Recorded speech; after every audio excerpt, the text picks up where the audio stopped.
ጴጥሮስ ጌታውን ካንዴም ሶስቴ ካደው እኮ ቆርቦ ሲወጣ ነው መመናን ታውቃላችሁ። ጌታ እግሩን ባጠበው እግሩን አጥቦ ተሰናበተው ምሽት ካንዴም ሶስቴ አልክድህም ብሎ የዛተ የዮና ልጅ ስምዖን ሆይ ዶሮ ሳይጮህ አረ በፍጹም አልክድም ምን ሲደረግ ያለ ጴጥሮስ ከአንዴም 3 ጊዜ ካደው። አላውቀውም ብሎ ካደው። ቆርቦ ወጥቶ ከቆረበች አፈረሰች ከመነኮሰች ባሰች ይላሉ አባቶቻችን። ቆርቦ እንደወጣ ክርስቶስን አላውቀውም ማለት ልክ ሶስተኛ ሲያስጨንቁ በዚህ ሲያጣድፉት ጨነቀውና የምትሉትን ሰውየውን አላውቀውም ማለት። ይህንን ሲል ክርስቶስ ቀና ብሎ አየው ይላል። የንስሐ አባቱ ክርስቶስ በአይኑ ቀኖና ሰጠው። ይገርማችኋል። እንደው እውነት አታውቀኝም? እኔ እግርህን አላጠብኩህም፣ አልሾምኩህም፣ አለት አላረኩህም፣ ከአሳ አጥማጅነት ወደ ሰው አጥማጅነት አልሾምኩህም ይላሉ የክርስቶስ አይኖች። አየው። ወዲያውኑ ዶሮ ጮኸ ይላል። ጴጥሮስ ዶሮ ሲጮህ ዶሮ ሳይጮህ 3 ትክደኛለህ እንዳለው አስቦ ምርር ብሎ አለቀሰ ይላል። ክርስቶስ ቆርቦ የካደውን ጴጥሮስ ግን ይቅር አለው። ይገርማችኋል። በምን አወቀ?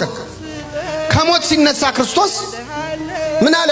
ሂዱና ለደቀ መዛሙርቴ ለጴጥሮስም ጌታ ተነስቷል ብላችሁ ንገሩልኝ አለ። ለማን? ለጴጥሮስ። 3 ለካደው ጴጥሮስ ጥሩልኝ። እሱን በስሙ ጠራው። በሞቱ የካደውን ጴጥሮስ በትንሳኤው ጠራው። ይቅር ብያለሁ ሲለው እኮ ነው። አያችሁ፣ ጠራው። ጴጥሮስን ጥሩልኝ አለ። ሲያገኘውስ ምን አደረገው? ቆርቦ የካደውን ጴጥሮስ ሲያገኘው አንተ አልክድም ብለህ አልፎከርክም? እንዴት ታደርጋለህ? እኔን አታውቀኝም አላለው። የሚቆጠቁጥ ቃል ከክርስቶስ አፍ አልወጣም። ምን አለው? የዮና ልጅ ስምዖን ሆይ ትወደኛለህ አለው ይላል።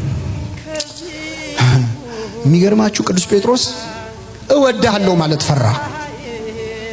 አልክድህም ብሎ ክዷል አይደል? እወድሃለሁ ብሎ ደግሞ ምን ሊመጣበት?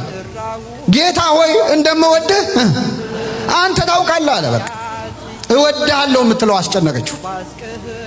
ደግሞ ጠየቀው እንደምወድ አንተ 3ኛ ጠየቀው። 3ኛ ሲጠየቀው ጴጥሮስ አዘነ። ሐሙስ ዕለት የካደው ስንቴ ነበረ? ለካ ክርስቶስ ታሪኩን ድጋሚ እየጻፈለት 3 እንደካድከኝ 3 እመነኝ እያለው። እግዚአብሔር ለሁላችን ታሪካችንን ድጋሚ የመጻፍ ዕድል ይሰጠናል እኮ ታውቃላችሁ።